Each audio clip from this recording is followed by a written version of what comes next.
I was born in what was then very working class Balmain on Wongal land, where my family had lived for over 130 years. We were a pretty poor family. No one before me had even finished high school, let alone attended university. Nowadays, Balmain is far from its working class roots. My family was part of the exodus of so many working class families.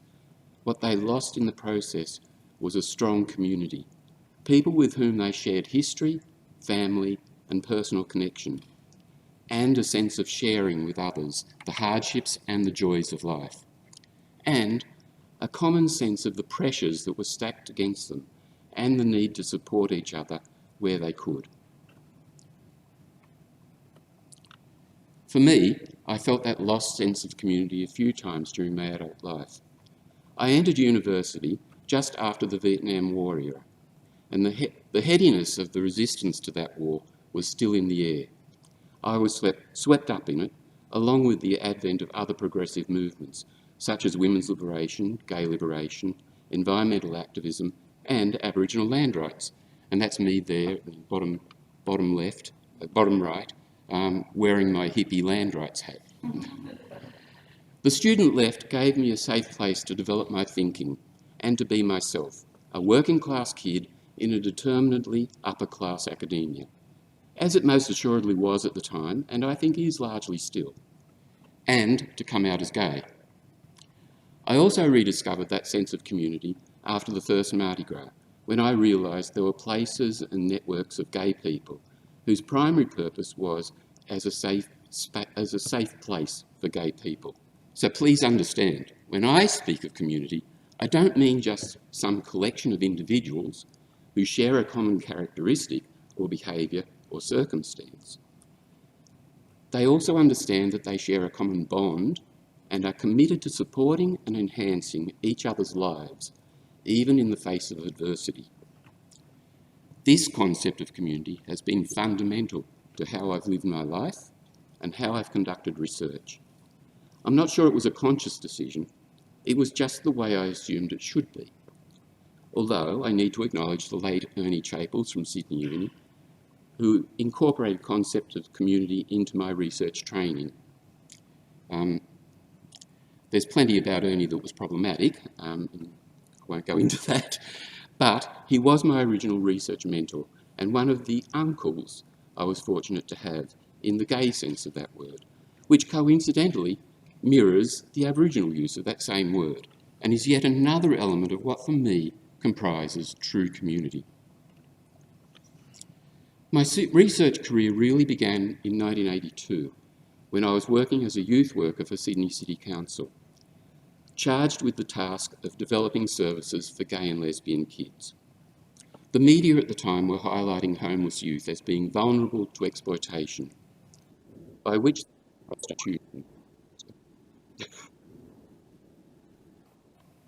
Just going to pause for a moment. Is that okay? All right.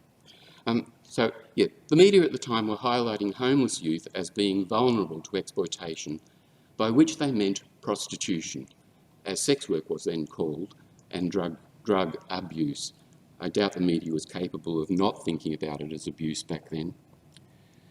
I wanted to develop a proper service run by and for young gays and lesbians that could outlast the current media interest and the happenstance of me being in that particular job.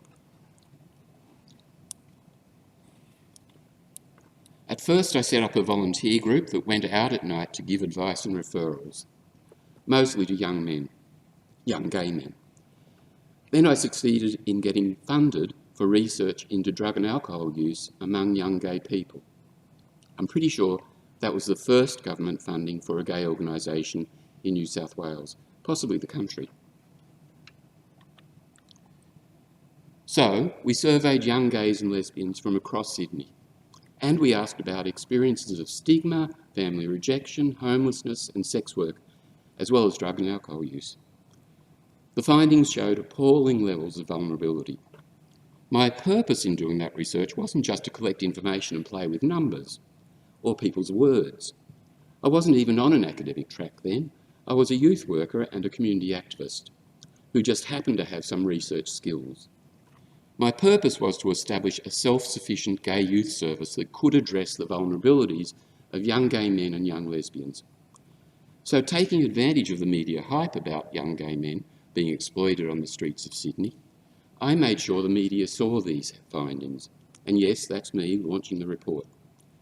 We even managed to get an editorial in the Sydney Morning Herald calling for government action on their behalf. Again, something that had never occurred before. We were fortunate to have a very progressive minister at the time and some allies in the department. So, with the media coverage giving them some political opportunity, we got funding for 2010, which has grown into a very successful and much lauded organisation now, 40 years later. I take enormous pride in what that little volunteer group has become. This all occurred at a time when HIV, or actually AIDS, as it was then, was just emerging in the background, but had not become a major issue. By 1984, though, that was changing. Cases were appearing in Sydney and elsewhere in Australia, mainly among young gay men. Although the gay community had become much more visible in Sydney, especially in the wake of Mardi Gras, it was still true that being gay in Sydney was like living in a small town, even if it was mostly right in the heart of the city. So when gay men started to get sick and die, it had a profound effect on the community. Despite the very small numbers in those very early years, I, like most of my friends, was quickly aware of people I knew, including close friends, who were among those numbers. We weren't even sure of how it was spread or what the future held. All we knew was that more and more gay men were getting horribly sick every day, and that mostly those who got sick died not long after. It was both frightening and devastating. We were in the midst of a plague and it was destroying our communities. Gay men were rapidly being demonised, with calls for gay venues to be closed down, to stop Mardi Gras, and even to quarantine them. A lot of gay men felt traumatised and worried about being too visible, in addition to simply being scared for their own survival and that of their friends and lovers. After my successful work with 2010, I was approached by people in New South Wales Health to conduct a needs assessment of gay men in relation to HIV. I was a bit resistant. I felt that the needs were pretty obvious: education to avoid getting infected and support for those who were infected. I said the money would be better spent on that right now because there was a crisis happening that needed to be addressed. I wasn't against research, obviously. I was against wasting money on researching the bleeding obvious in the midst of a crisis. But they told me that politically that was all that could be done at that point. I should note that the relevant section of the department was mostly run by some very competent lesbians at the time, and they were not unsympathetic to my arguments. I took the money, but with a nod and a wink made it pretty clear that I'd be using it for more than just a needs assessment. With a former 2010 volunteer, we conducted some focus groups and wrote up a report for the department that basically said that what gay men most needed was information about how they could live their lives while avoiding the risk of infection. Duh. And at the same time, with the nascent Education Committee for the soon-to-be-established ACON and additional contributions from the Gay Counselling Service and the Bobby Goldsmith Foundation, we used the bulk of the money to develop our very first safe sex campaign for gay men, Rubber Me. The main response to HIV had so far been all rules and regulations and telling people what not to do. But our belief was that the community response needed to be focused on mutual support and helping people feel good about themselves and finding ways to still celebrate themselves. I wanted Rubber Me to say to gay men, you can still have a sex life and you can still celebrate your sexuality, even in the face of this threat. And I wanted it to be so controversial that it couldn't be ignored, so that the wider community and the media couldn't say that the gay community was doing nothing to stop its spread. It was self-consciously explicit and reflected the language and images of the gay men who were mostly getting infected at the time. This is the Rubber Me posters, and that's me launching it at the Roman Bath Sauna. Lots of gay men were uncomfortable with it because they feared a backlash.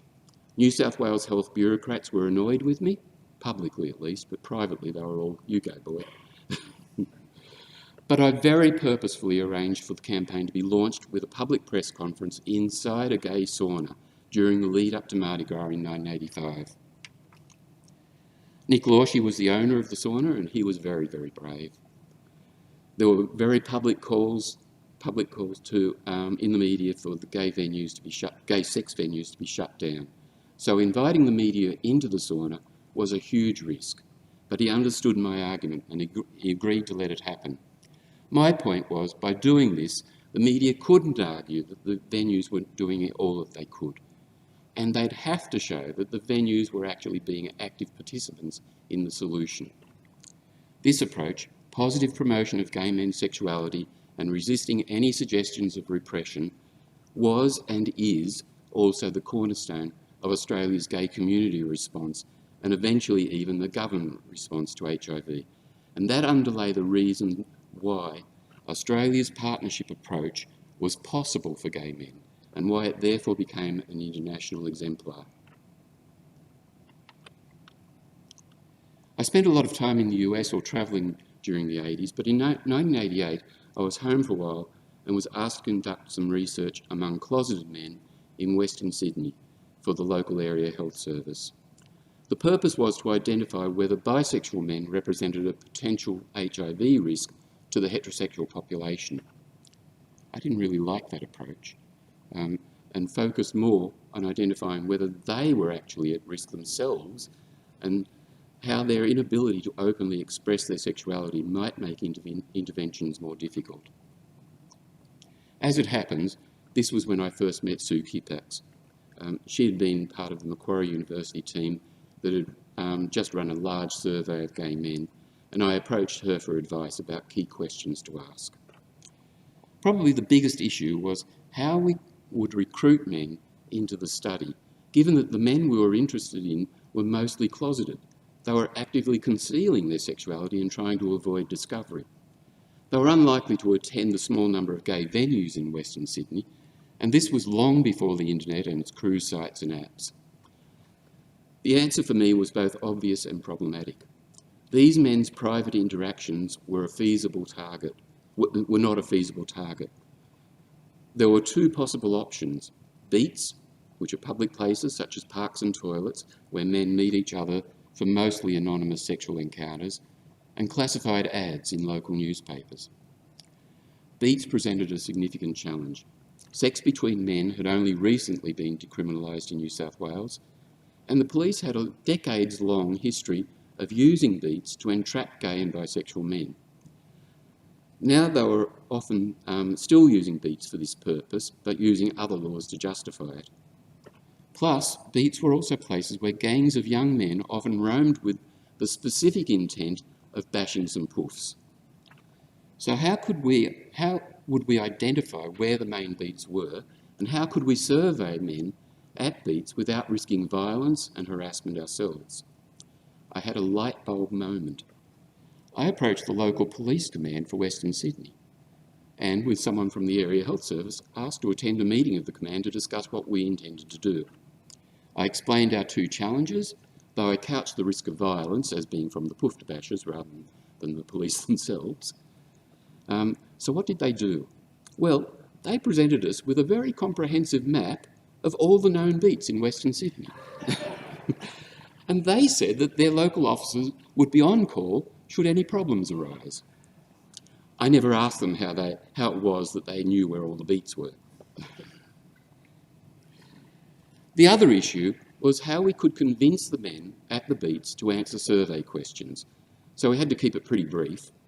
But, as I'd learned, being too brief and failing to ask sufficient questions to get context meant you risk misrepresenting people's lives and circumstances.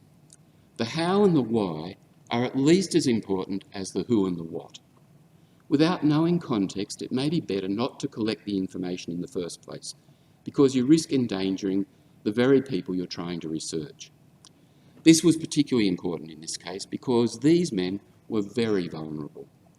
Showing them to be at risk without equally explaining why that was the case and how they were minimising any risk to others could risk introducing measures that would restrict their rights and potentially expose expose them and their partners. As it turned out, and as is usually the case really, when me and my little band of interviewers approached these men and explained who we were and why we were doing what we were doing, they were mostly very happy to help, and often were relieved to have the opportunity to talk to someone about their own situation and their fears.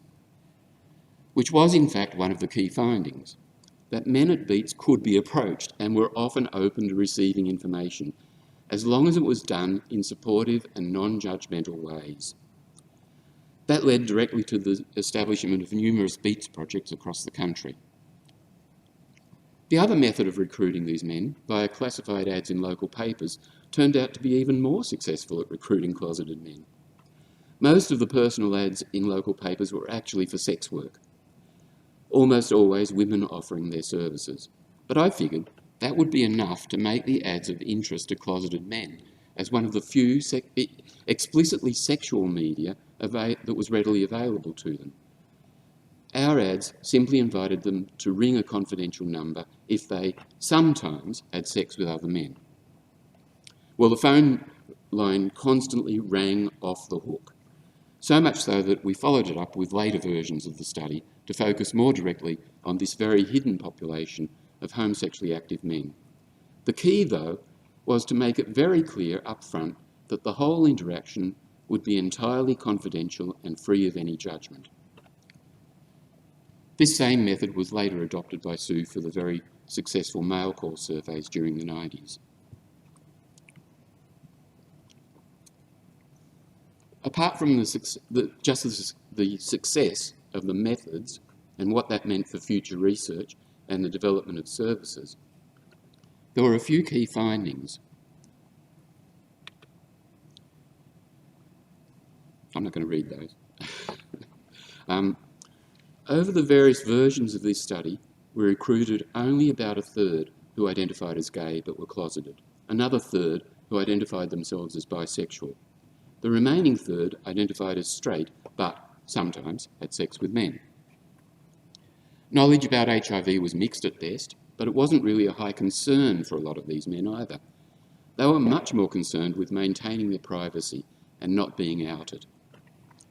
Probably the most interesting finding was that mostly the men in heterosexual relationships were not unhappy about what seemed to us to be a secretive double life.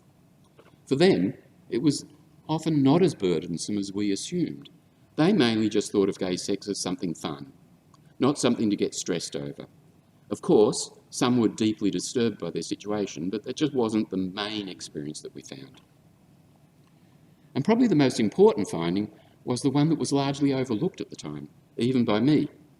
But mostly, these men were not necessarily at increased risk of HIV, partly because anal sex wasn't a routine part of their sex lives, and partly because their sexual encounters with men weren't very frequent. A lot of time and resources spent on Beats projects might have been better directed if we'd paid more attention to this at the time. In 1992, after several years living in the US, I was employed to run a gay men's cohort study in Sydney. This was when I was initially employed by what is now the Kirby Institute. Brett Tindall was on the selection panel along with Sue, so for a couple of years, Brett was ostensibly my boss, though I'm not sure anyone has ever been that in practice. And I've been blessed over the years by having people around me who prefer to work with me.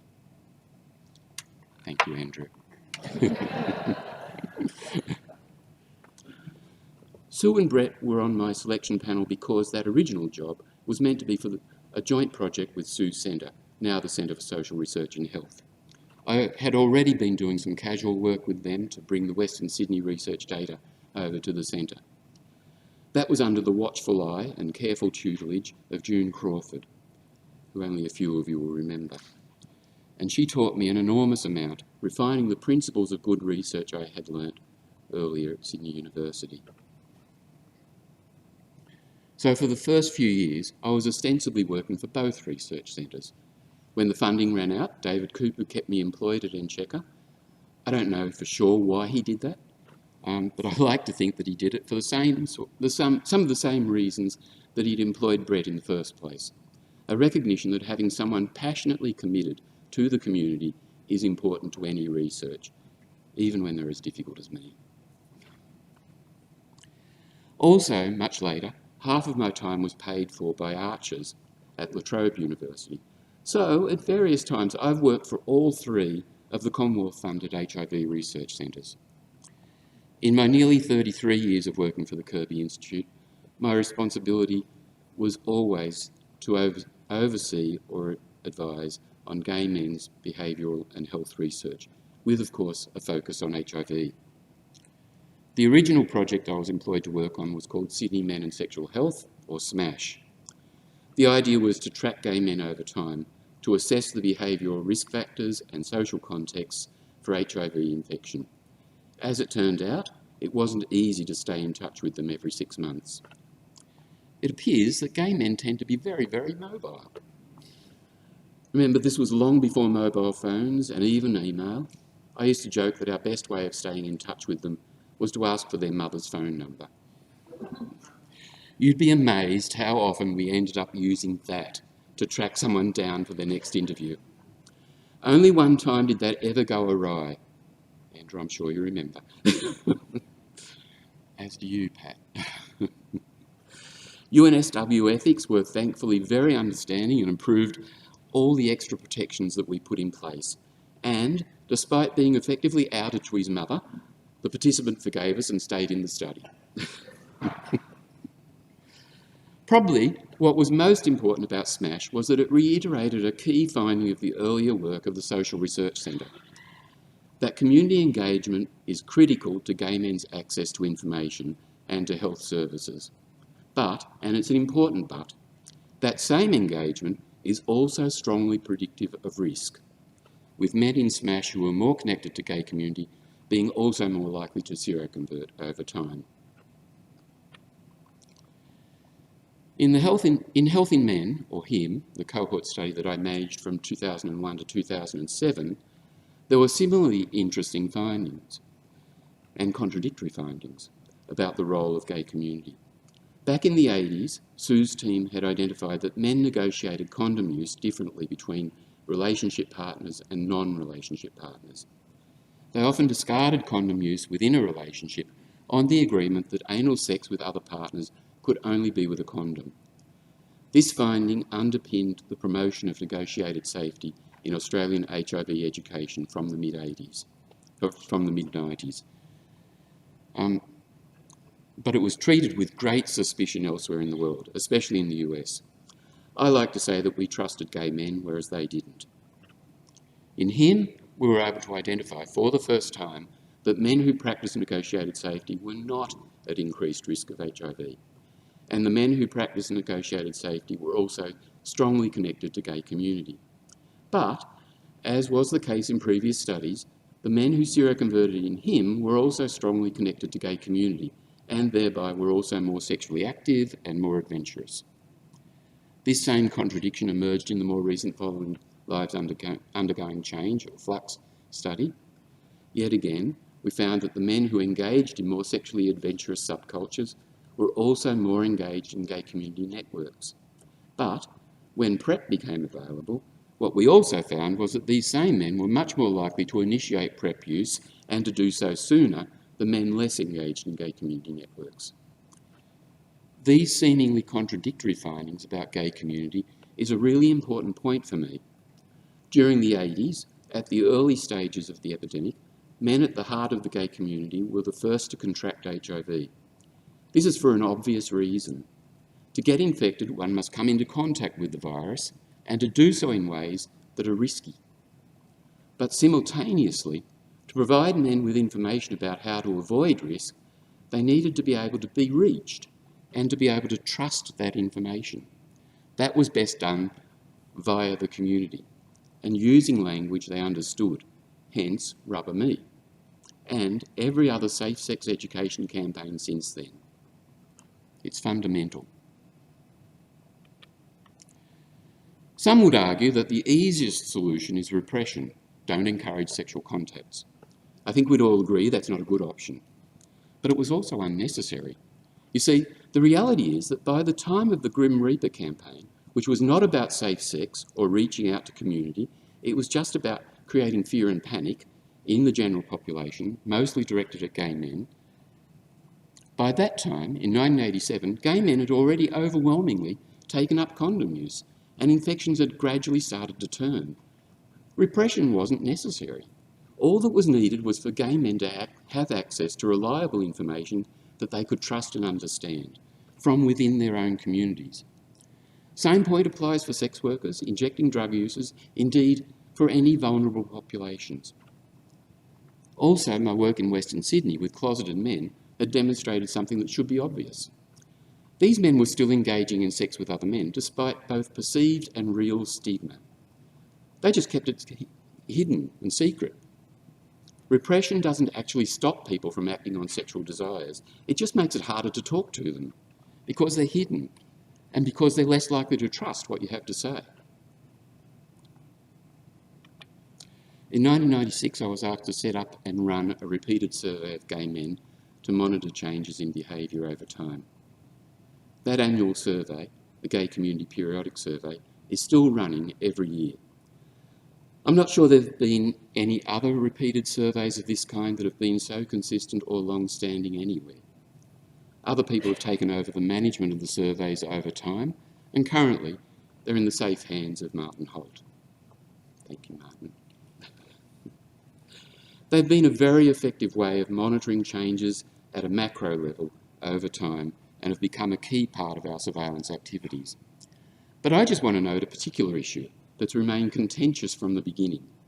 The surveys were set up before the internet provided other options for meeting people, and the resources required to do things like my earlier Beats work were just too much to make that a viable option.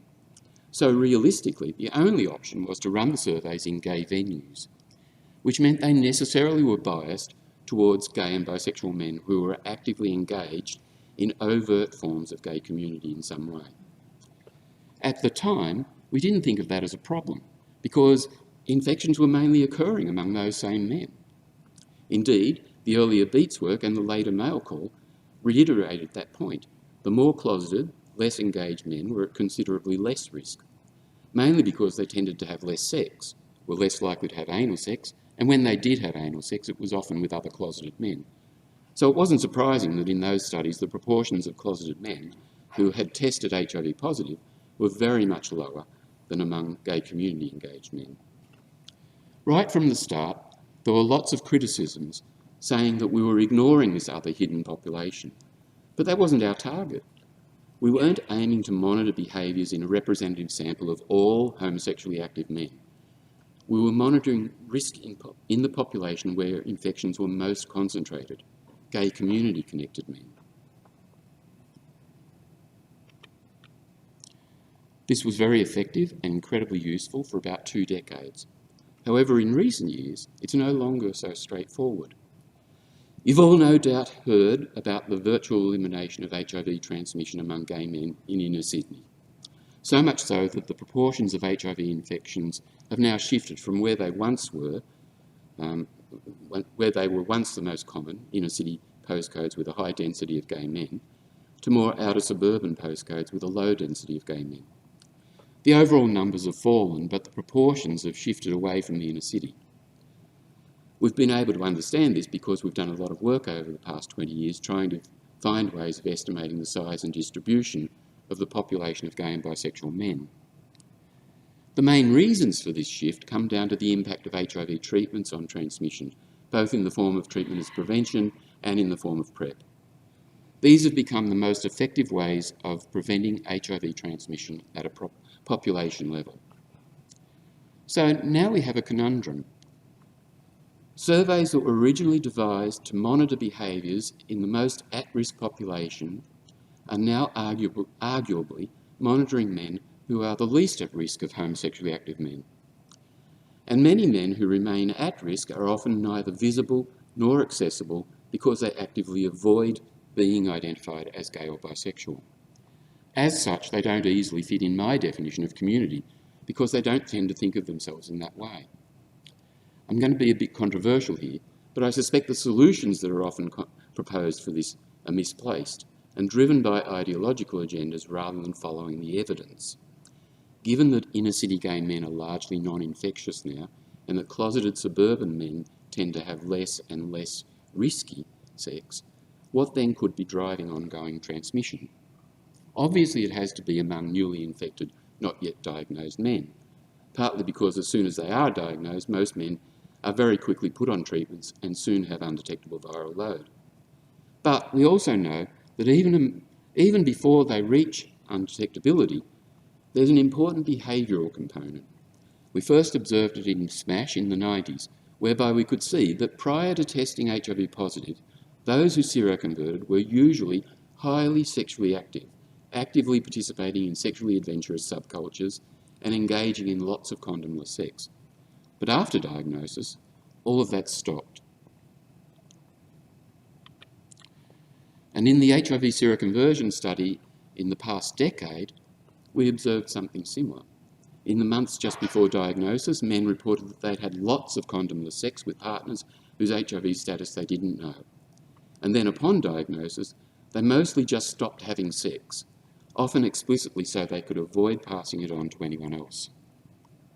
So, the single most effective way of stopping HIV transmission at the individual level is HIV testing. So what does this mean for trying to monitor risk behaviours among the men who remain at risk of HIV? If that isn't inner-city gay men, then is it closeted men? Those not engaged with some form of gay community? Often recently arrived migrants from non-Anglo countries? Much of the data on those men predate the internet, and with some recent data suggesting some shifts in behaviour since then, but possibly not so much among the more disconnected men. Has the internet allowed those men to become more sexually active and thereby at greater risk? I think the data have not yet been clear enough to say either way, but I suspect that the shift in infections away from inner-city gay networks has not been to diverse, randomly distributed individuals. That doesn't make sense to me and doesn't reflect how HIV has always been mainly transmitted, through tight social networks of individuals who practice high-risk behaviours. So maybe it's the somewhat closeted suburban men who are quite sexually active, locally connecting with each other, either repeatedly or through private parties. The internet has made that more possible, in the same way as it's made it possible for everyone to meet for the kinds of sex and relationships that they want. But there's an important point about community here. I noted earlier how HIV risk and infections were concentrated among gay community-connected men throughout the first 2 or 3 decades of the epidemic.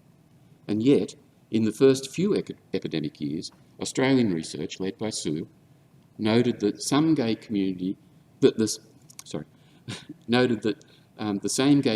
was the best way to provide education and support to reinforce safe sex information and practice. It's a contradiction that we've had to balance for a long, long time. But now, with the advent of UVL and PrEP, we finally see these things coming together to effectively eliminate HIV transmission. Over time, the men most at risk tended to enjoy being highly sexually active and to be very adventurous sexually. So they end up in closely connected, tight sexual networks. As well as being great for viruses to spread, these same networks are terrific for passing on information.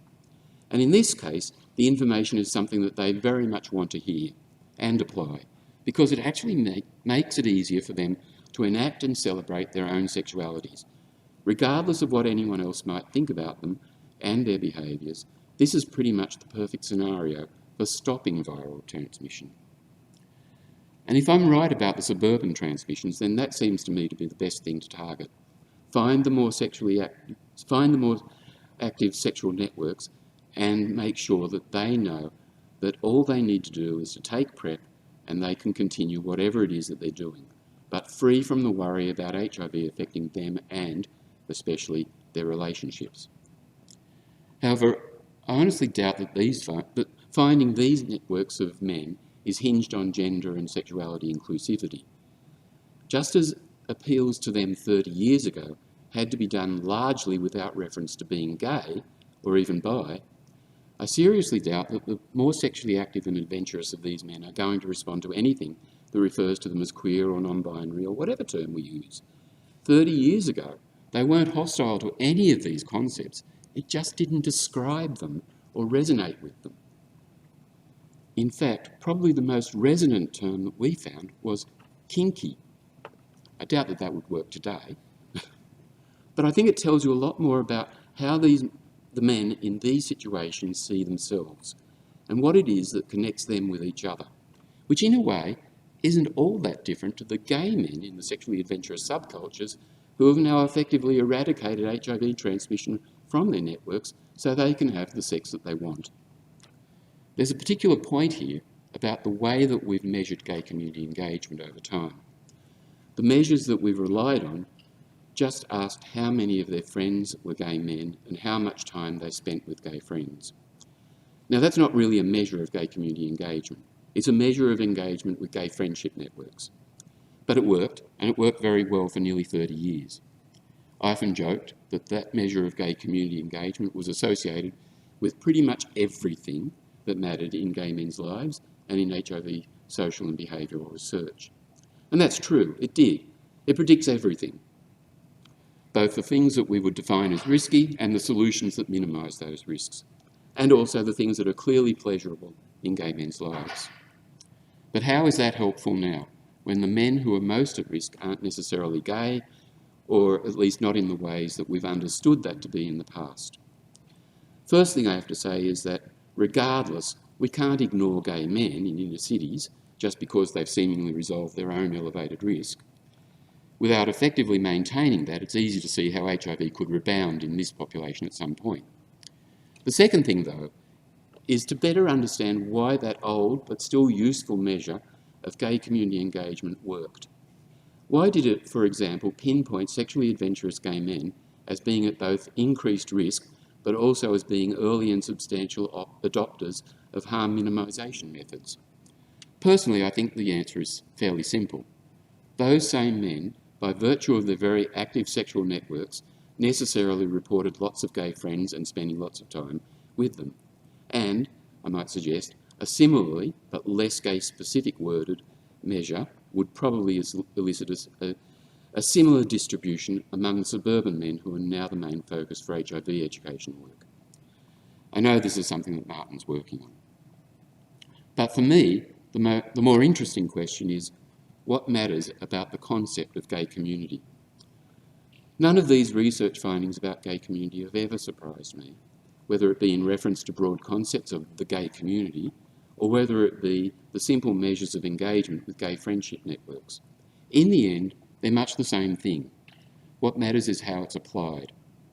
One can envisage that the very same findings that might have been used a couple of decades ago to justify closing down gay venues and telling gay men to stop having so much sex. Indeed, this is pretty much exactly what was done in much of the United States, and of course, their epidemic took off in ways that it never did here. Similarly, we used our data on how gay men negotiated relationships to help inform their decisions, while the tendency in the US was to ignore their relationships as just another site for potential infections. Some people will be surprised at me having a quote from Ron Penny. So having data is one thing, interpreting it is another, and that is always subject to philosophical perspective and political commitment. Even Ron Penny said as much in the 1980s, though I don't think he meant it this way, but that's what he said. But it rarely gets said out loud. There were decisions being made by us, decisions about how to interpret the data and how to apply the findings. They aren't totally objective decisions, just based on evidence gleaned from research. They reflect the same sorts of decisions that gay men like myself made in the mid-80s, when I jumped ahead of the research and produced Rubber Me, or earlier, when I used survey findings to justify funding 2010, and indeed, when ACON started to actively promote negotiated safety, even though we couldn't actually prove it worked. Essentially, as I said, we trusted gay men and thereby we trusted ourselves. And these are the same sorts of decisions that Roberta Perkins and Julie Bates made when they demanded that brothels require condom use for sex work, and that Alex Wodak made when he started the distribution of clean needles for injecting drug users. None of that is about some sterile notion of community that's just a collection of individuals categorised by some particular characteristic. It reflects a highly political concept of community, where the rights and real experiences of the individuals who comprise those communities are paramount. Why were each of these interventions so successful? It wasn't just because the health or other authorities said it must be done.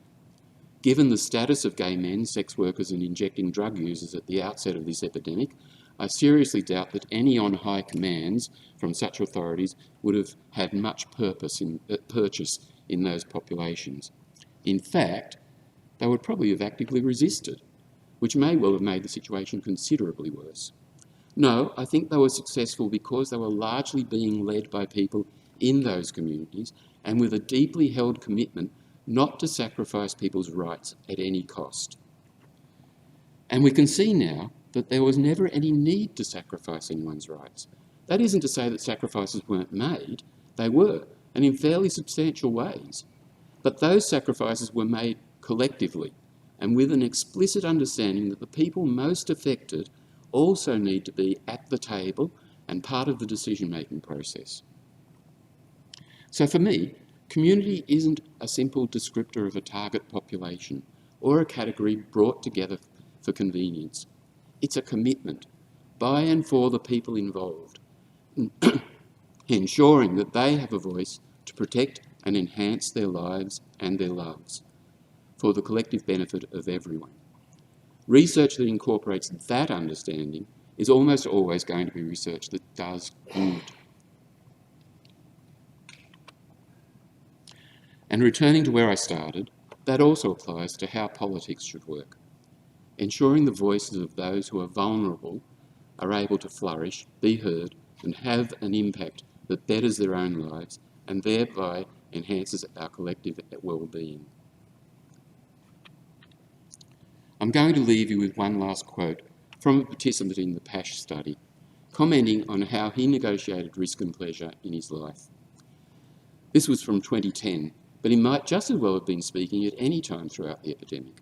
And what he says highlights precisely why cold, hard data is never enough, because we're dealing with human beings, thinking, feeling people, who are capable of amazing things, but can just as easily fuck everything up. Evidence has to be tempered by a commitment to make life better for everyone. Thank you.